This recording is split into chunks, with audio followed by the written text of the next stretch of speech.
Good morning, सुप्रभात everybody.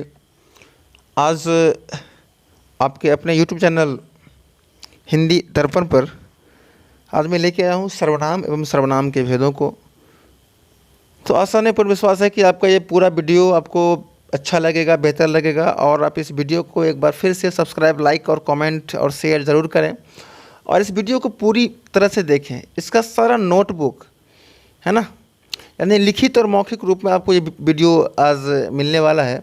इस पूरी वीडियो को देखें और इस वीडियो का पूरा लाभ उठाएं और इससे आप अपने नोटबुक में नोट भी कर सकते हैं। तो आइए जानते हैं सर्वनाम क्या है और सर्वनाम के कितने भेद हैं। आइए हम जानेंगे सर्वनाम किसे कहते हैं और सर्वनाम के कितने भेद हैं। सही पर बारी बारी से बात करते हैं। पहले जानते हैं कि सर्वनाम किसे कहते हैं। ठीक है, तो सर्वनाम के बारे में कह सकते हैं कि संज्ञा के स्थान पर प्रयुक्त होने वाले शब्द सर्वनाम कहलाते हैं। ठीक है, संज्ञा के स्थान पर प्रयुक्त होने वाले शब्द सर्वनाम कहलाते हैं। जैसे आप कह सकते हैं मैं, हम, तुम, आपका इत्यादि शब्द क्या है? सर्वनाम है। ठीक है ना। अब जानेंगे सर्वनाम के भेद कि इनके कितने भेद हैं। ठीक है ना। तो आपको पता होगा कि सर्वनाम के 6 भेद हैं। कितने भेद सर्वनाम के? 6 भेद हैं। आइए जानते हैं कि 6 का नाम क्या क्या है। तो सर्वनाम के 6 भेदों को जरा ठीक से देखिएगा। पहला है पुरुषवाचक सर्वनाम, दूसरा है निश्चयवाचक सर्वनाम, तीसरा है अनिश्चयवाचक सर्वनाम, चौथा है प्रश्नवाचक सर्वनाम और 5वां है संबंधवाचक सर्वनाम तथा 6ठा निजवाचक सर्वनाम। तो इस तरह से ये सर्वनाम के 6 भेद हैं। अब हम 6 भेद को बारी बारी से देखेंगे और जानेंगे जो किसका क्या डेफिनेशन है। तो आइए सबसे पहले हम जानेंगे पुरुषवाचक सर्वनाम के बारे में। ठीक है ना।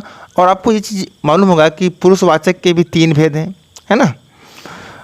उत्तम पुरुष, मध्यम पुरुष इत्यादि के बारे में हम लोग जानेंगे। पहला पुरुषवाचक सर्वनाम क्या है, इसको जानते हैं कि वे सर्वनाम शब्द जो व्यक्तिवाचक संज्ञा का स्थान लेते हैं अथवा वह सर्वनाम जो वक्ता स्वयं के लिए, श्रोता के लिए और किसी अन्य व्यक्ति के लिए जिन सर्वनाम शब्दों का प्रयोग करता है वही क्या है? पुरुषवाचक सर्वनाम है। ठीक है, वक्ता खुद के लिए, श्रोता के लिए और अन्य व्यक्ति के लिए जो करता है। जैसे मैं, हम, तुम, वह इत्यादि, ये सभी क्या है? पुरुषवाचक सर्वनाम। अब देखिए पुरुषवाचक सर्वनाम के भी कितने भेद हैं? 3 भेद हैं। तीनों का नाम जानते हैं क्या क्या है। ठीक है ना। पुरुषवाचक सर्वनाम के 3 भेद हैं। पहला है उत्तम पुरुषवाचक सर्वनाम, दूसरा है मध्यम पुरुषवाचक सर्वनाम और तीसरा है अन्य पुरुषवाचक सर्वनाम। उत्तम पुरुष, मध्यम पुरुष और अन्य पुरुष। उत्तम पुरुष क्या है? जिन सर्वनाम शब्दों का प्रयोग वक्ता या लेखक स्वयं के लिए करता है वे सर्वनाम उत्तम पुरुषवाचक सर्वनाम कहलाता है। ठीक है, जैसे वक्ता स्वयं के लिए किन किन शब्दों का प्रयोग करेगा आपको मालूम होना चाहिए। मैं, हम, मेरा, हमारा, मुझे, हमने, मुझको, हमारा, मतलब इत्यादि शब्द। दूसरा है मध्यम पुरुषवाचक सर्वनाम।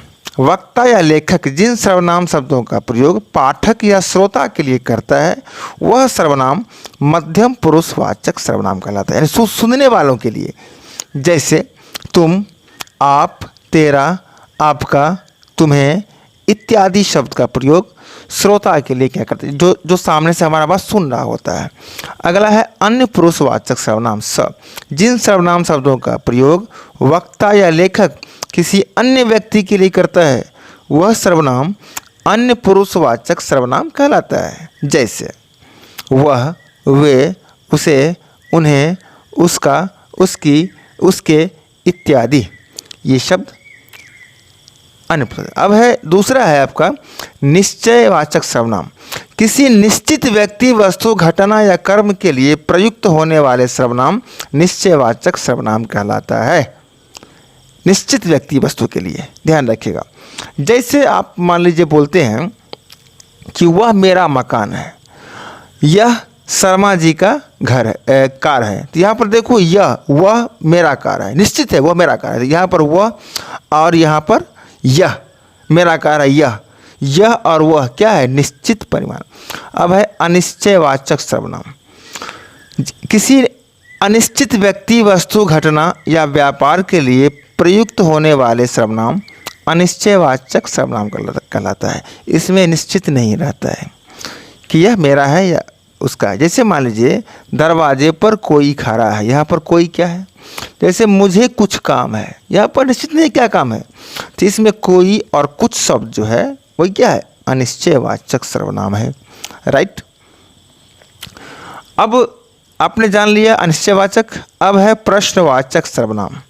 जिन सर्वनामों से किसी व्यक्ति, वस्तु, घटना या व्यापार के बारे में प्रश्न का बोध हो उसे प्रश्नवाचक सर्वनाम कहते हैं। राइट।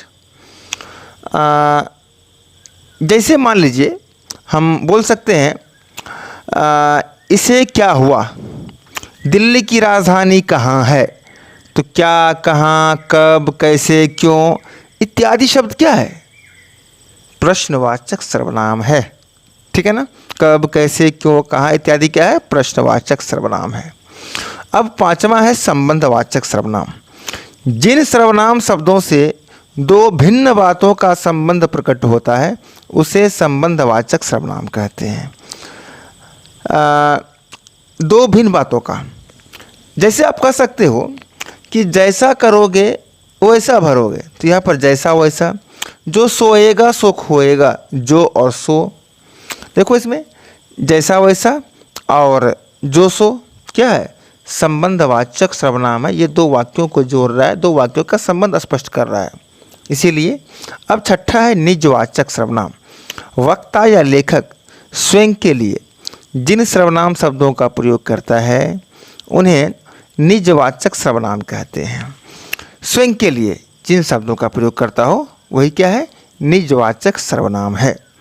जैसे मान लीजिए कहे मैं अपना काम स्वयं करूँगा। यहाँ पर स्वयं, तुम खुद ही आ जाना, तो खुद ही, स्वयं। यहाँ पर क्या है, स्वयं और खुद निजवाचक सर्वनाम है। ओके। इस तरह से आपका सर्वनाम का भेद एंड होता है। तो आप लोग मेरे इस चैनल को देखते रहिए और लाभ